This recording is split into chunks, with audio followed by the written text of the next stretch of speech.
Video के इस भाग में हम ऊर्जा संसाधन को समझने का प्रयास करेंगे। ऊर्जा संसाधन से अभिप्राय शक्ति के साधनों से है।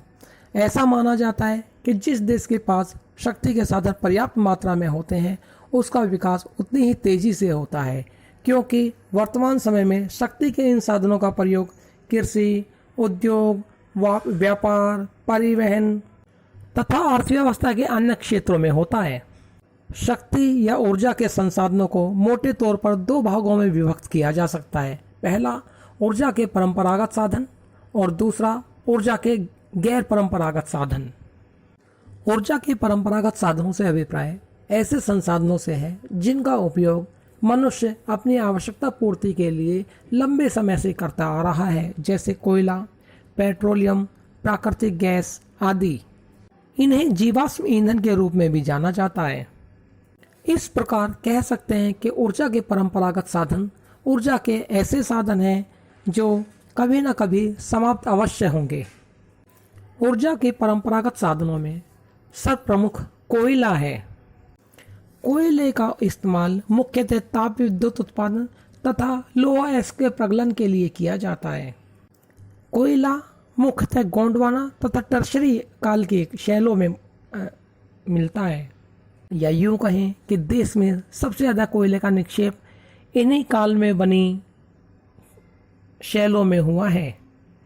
देश में मिलने वाला अधिकांश कोयला विटुमिनस प्रकार का है। विटुमिनस कोयला कोयले की ऐसी किस्म होती है जिसमें कार्बन की मात्रा 55 से 75% तक होती है तथा यह जलने पर कम मात्रा में धुआं छोड़ता है। इस प्रकार का कोयला झारखंड, पश्चिम बंगाल, छत्तीसगढ़, उड़ीसा, महाराष्ट्र, मध्य प्रदेश तथा आंध्र प्रदेश में स्थित क्षेत्रों में मिलता है। दामोदर घाटी क्षेत्र इसके लिए विश्वविख्यात है। झारखंड बंगाल कोयला पट्टी में स्थित होने के कारण इस क्षेत्र के प्रमुख कोयला खदान क्षेत्रों में झरिया, रानीगंज, बोकारो, कर्णपुर, गिरिडीह प्रमुख हैं। इसके अलावा मध्य प्रदेश में सिंगरौली, छत्तीसगढ़ में कोरबा, उड़ीसा में तलचर, महाराष्ट्र में चंदावर्धा, आंध्र प्रदेश में सिंगरैनी आदि अन्य कोयला खनन क्षेत्र हैं। टर्शरी युगीन कोयला का उत्पादन मुख्यतः अरुणाचल प्रदेश, आसाम, मेघालय, नागालैंड तथा जम्मू कश्मीर में मिलता है। इसके अलावा भारत में भूरा या लिग्नाइट कोयला तमिलनाडु के तटीय भागों, गुजरात तथा जम्मू कश्मीर में भी पाया जाता है। पेट्रोलियम को खनिज तेल के नाम से भी जाना जाता है। इसकी प्राप्ति औषधिक सेलों से होती है। यह तरल एवं गैसीय स्थिति में होता है। यह मोटर गाड़ी, रेल, वायुयान के लिए ऊर्जा का महत्वपूर्ण साधन माना जाता है। पेट्रोलियम से कई सह उत्पादों का, जैसे उर्वरक, कृत्रिम रबड़, कृत्रिम रेशे, दवाइयाँ, वैसलीन, स्नेहक, मोम, साबुन, कॉस्मेटिक्स आइटम्स आदि को प्राप्त किया जाता है। देश में सबसे पहले आसाम में डिगबोई तेल क्षेत्र एकमात्र प्राकृतिक गैस एवं पेट्रोलियम उत्पादक क्षेत्र माना जाता था, किंतु बाद में अन्य क्षेत्र भी इसके उत्पादन के अंतर्गत शामिल किए गए, जिनमें डिगबोई, नाहरकटिया, मोरान, अंकलेश्वर, कलोल, महसाणा, नवागाम, कोसांबा, लुनेज, मुंबई हाई आदि प्रमुख हैं। पेट्रोलियम को कुओं से निकाला जाता है तथा बाद में इसे शुद्धिकरण के लिए कई तेल परिष्करणशालाओं में भेजा जाता है। देश में तेल शोधन कारखाने दो प्रकार के होते हैं। पहला बाजार आधारित, दूसरा क्षेत्र आधारित। डिगबोई क्षेत्र आधारित और बोरानी बाजार आधारित तेल परिष्करणशालाओं के प्रमुख उदाहरण हैं।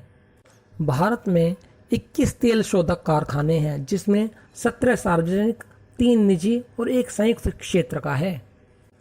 प्राकृतिक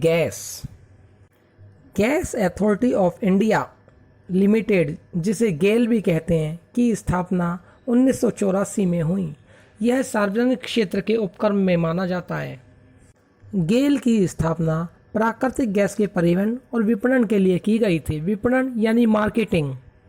वर्तमान समय में प्राकृतिक गैस कोयला तथा पेट्रोलियम के स्थान पर तीव्र गति से उपयोग में लाई जाने लगी है, क्योंकि यह गंध एवं कालिक रहित अत्यधिक ज्वलनशील पदार्थ है। इसके भंडार भी खनिज तेल क्षेत्रों के साथ ही पाए जाते हैं, किंतु खनिज तेल क्षेत्रों से अलग केवल प्राकृतिक गैस के भंडार त्रिपुरा और राजस्थान में ही मिले हैं। गेल ने सर्वप्रथम HVJ यानी हजीरा विजयपुर जगदीशपुर गैस पाइपलाइन का निर्माण किया, जो देश की सबसे बड़ी गैस पाइपलाइन में से एक मानी जाती है।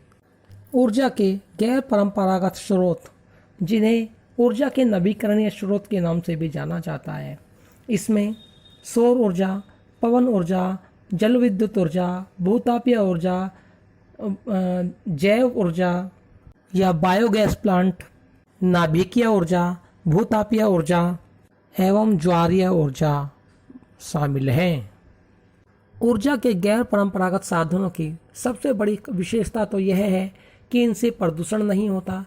ये ऊर्जा के असमाप्य स्रोत हैं।